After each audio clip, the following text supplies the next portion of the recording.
Halo semuanya, dalam beberapa tahun terakhir, kemajuan pesat dalam teknologi rudal telah mengubah lanskap pertahanan dan keamanan internasional.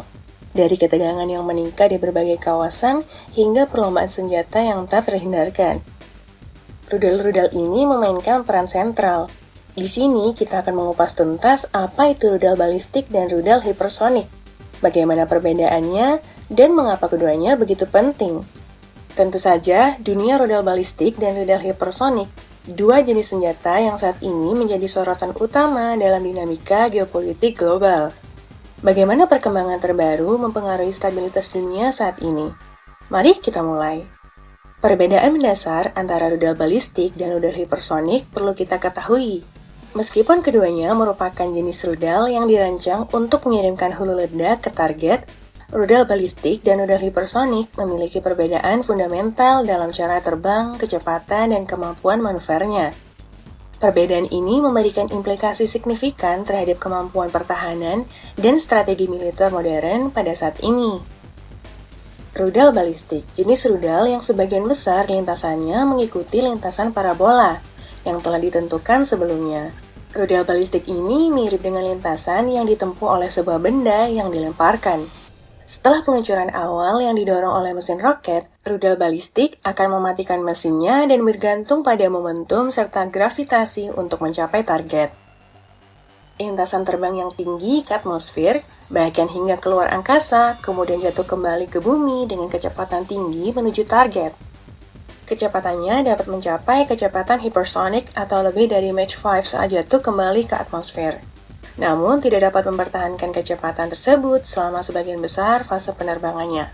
Dalam kemampuan manuvernya, pada umumnya memiliki kemampuan manuver yang terbatas setelah mesinnya mati, sehingga lintasannya cenderung dapat diprediksi.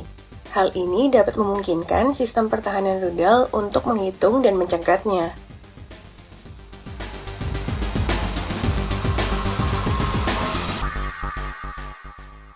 Rudal hipersonik dirancang untuk terbang dalam atmosfer bumi pada kecepatan ekstrim yaitu lebih dari Mach 5 atau 5 kali kecepatan suara, dan mampu mempertahankan kecepatan tersebut sepanjang sebagian besar lintasannya. Ini adalah salah satu perbedaan yang paling krusial. Lintasan terbangnya pada ketinggian yang jauh lebih rendah di atmosfer dibandingkan rudal balistik.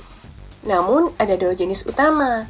Yang pertama, Glide Vehicles atau HGV diluncurkan oleh roket, kemudian melepaskan kendaraan luncur yang melaju di atmosfer.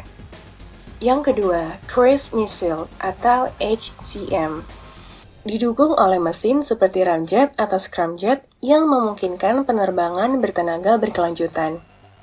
Dalam kecepatan saat beroperasi, kecepatan hipersonik menjadikannya sangat cepat dan sulit dideteksi maupun dicegat oleh sistem radar. Kemampuan manuvernya memiliki kecepatan untuk bermanuver di tengah penerbangan dengan kecepatan tinggi. Kemampuan ini membuat rudal hipersonik sangat sulit dilacak oleh sistem radar dan pertahanan rudal yang ada saat ini, karena lintasannya tidak dapat diprediksi. Secara ringkas, perbedaan kedua rudal tersebut terletak pada profil penerbangan dan kemampuan manuvernya. Rudal balistik mengikuti lintasan balistik yang relatif dapat diprediksi setelah fase pendorongnya. Sementara, rudal hipersonik mampu bermanuver secara dinamis dalam atmosfer pada kecepatan yang sangat tinggi, hingga membuat jauh lebih sulit untuk dicegat oleh sistem pertahanan yang ada saat ini. Kemampuan rudal hipersonik untuk menghindari deteksi dan intersepsi inilah yang menjadikannya ancaman strategis baru dalam ranah pertahanan global.